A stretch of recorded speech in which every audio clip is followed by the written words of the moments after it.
Assalamualaikum warahmatullahi wabarakatuh. Alhamdulillahirrabbilalamin.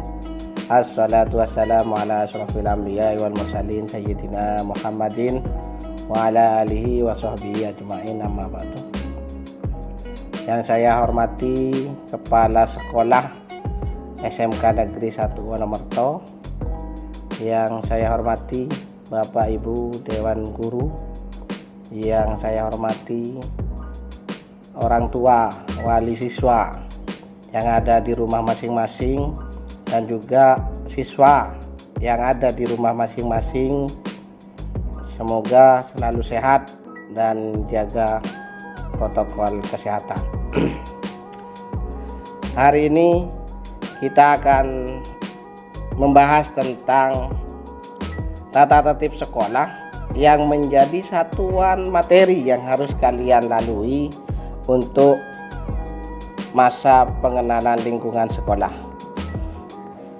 Yang pertama yang harus dipatuhi sekolah adalah kehadiran peserta didik. Peserta didik wajib hadir hari Senin itu jam 12.45 sampai dengan jam 17.00. Maka dari itu 15 menit sebelum jam dimulai, anak-anak harus sudah di sekolah. Sedangkan hari Jumat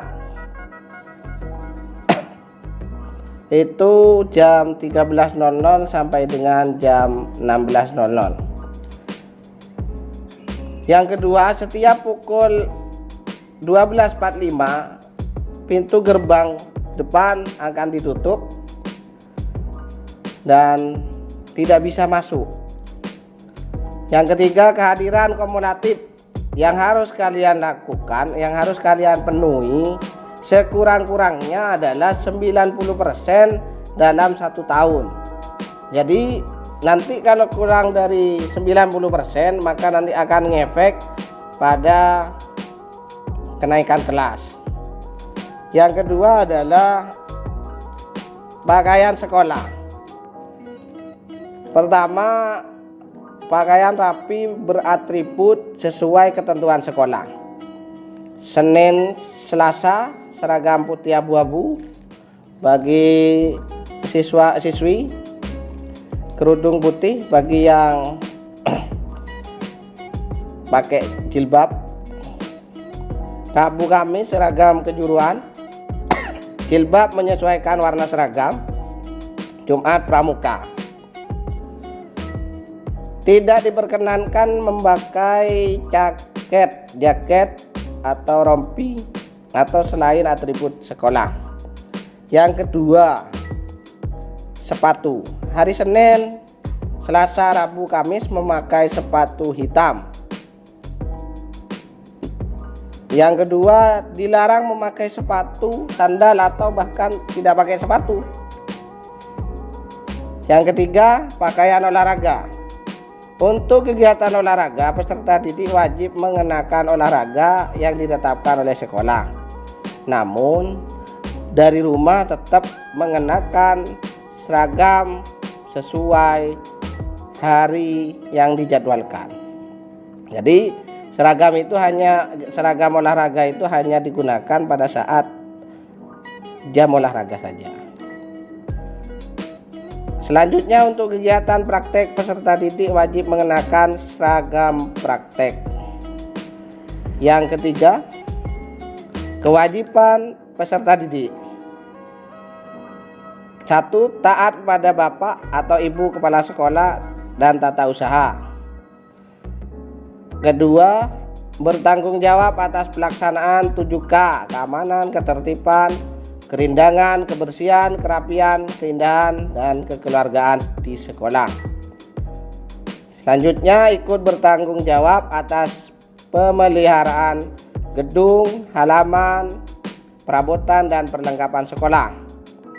4. Ikut membantu kelancaran belajar baik di kelas maupun di luar kelas. Maksudnya, apabila nanti di luar kelas itu ada tempat yang kotor, maka kalian harus membersihkan.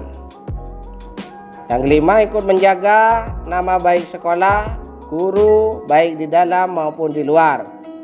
Jadi ketika kalian menjumpai salah satu guru di luar, maka kalian harus bersikap sopan. Yang keenam, menghormati guru serta saling menghargai antar sesama peserta didik. Artinya di sini tidak boleh membedakan antara si kaya dan si miskin. Intinya kalian harus saling menghargai. Yang ketujuh, memakai seragam sekolah sesuai dengan kebutuhan yang berlaku. Kewajiban yang kedelapan, peserta didik yang membawa kendaraan agar turun dan mematikan mesin kendaraannya di gerbang kedua sesuai standar serta menempatkan di tempat yang telah ditentukan, dan kunci motor harus dibawa. 9. Mengikuti upacara bendera pada hari-hari tertentu. Karena di sini masuk siang, kemungkinan nanti upacaranya hanya di hari-hari tertentu. Bisa 17 Agustus, bisa hari-hari yang lain, PHBI dan lainnya. Yang 10, khusus kelas 10 wajib mengikuti kegiatan pramuka hari Jumat jam ketiga sampai dengan jam keempat. Jadi untuk kelas 10 wajib. Yang 11, peserta didik kelas 10 dan 11 minimal mengikuti satu jenis kegiatan ekstrakurikuler dan maksimalnya 2. Selanjutnya kita akan membahas tentang hak-hak peserta didik. Peserta didik berhak mengikuti pelajaran selama tidak melanggar tata tertib. Yang kedua, peserta didik dapat meminjam buku dari perpustakaan sekolah dengan mentaati peraturan perpustakaan yang berlaku. 3. Peserta didik berhak mengikuti kegiatan ekstrakurikuler sesuai dengan bakat dan minat. Yang keempat, peserta didik berhak untuk menggunakan fasilitas sekolah sesuai dengan ketentuan yang berlaku. Yang kelima, peserta didik berhak memberikan kritik dan saran untuk memajukan sekolah melalui kotak saran yang telah disediakan oleh sekolah. Yang selanjutnya tentang larangan peserta didik. Yang pertama, peserta didik dilarang meninggalkan sekolah selama jam pelajaran berlangsung. Penyimpangan tersebut hanya dengan izin guru dan guru piket, kecuali ada keluarga yang meninggal di rumah, kalian diperkenankan untuk meninggalkan sekolah. Yang kedua, membeli makanan dan minuman di luar halaman sekolah. Yang ketiga, membeli makanan dan minuman pada saat jam pelajaran berlangsung. Di sini kalian tetap selama jam pelajaran berlangsung kalian tidak boleh keluar kelas. Keempat, memakai perhiasan. Larangan peserta didik yang keempat memakai perhiasan yang berlebihan serta berdandan yang tidak sesuai dengan kepribadian bangsa. Bagi yang putri tidak diperkenankan memakai lipstik berlebihan. Yang kelima, mengganggu jalan pelajaran baik di kelasnya maupun kelas lain. Di sini yang dimaksudkan adalah mengganggu kelas lain, rame dan berisik. Yang keenam, berada atau bermain di tempat parkir kendaraan dan di dalam kelas waktu istirahat. 7. Membawa dana atau menyimpan barang-barang unsur pornografi.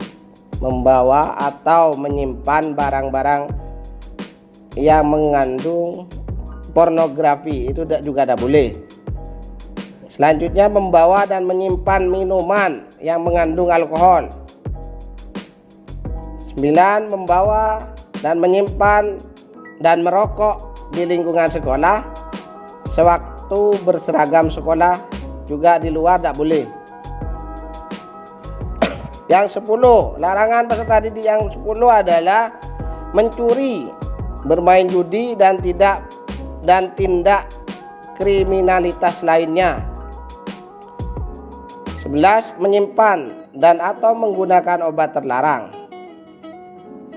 12, poin 12 ini rambut panjang. Jadi peserta didik tidak diperkenankan rambut panjang dan atau disemir warna untuk peserta didik laki-laki. 13, merusak sarana atau inventaris sekolah. Terakhir, peserta didik dilarang memalsu tanda tangan orang tua, tanda tangan guru, dan juga tanda tangan kepala sekolah. Selanjutnya, terkait segala sesuatu yang belum tercantum dalam tata tertib ini akan ditindaklanjuti sebagaimana mestinya. Akhir kata, cukup di sini. Wallahul muwaffiq ila aqwamit thoriq. Wassalamualaikum warahmatullahi wabarakatuh.